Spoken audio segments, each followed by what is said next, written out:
գիտակից մարդիկ չպետք է հուսահատվեն։ Այո, կարող ես 3 անգամ, 10 անգամ, 20 անգամ փորձել ու չստացվի։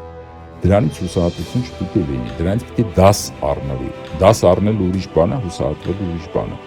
Մենք այսօր ունենք իրավիճակ, մեր ժողովուրդը եւ աշխարհը, երբ որ այդ ջրերը բարձրանում են, ակնհայտորեն բարձրանում են։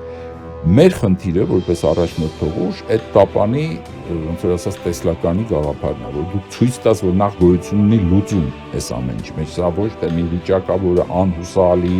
անտանելի, հաջորդի վերջն է, վերջի պատմության վերջի էջն է, չգիտեմ, այդպես ասողներ կան, չէ՞, որ ամեն ինչ արդեն վերջացել է, անդառնալիության կետը անցել ենք,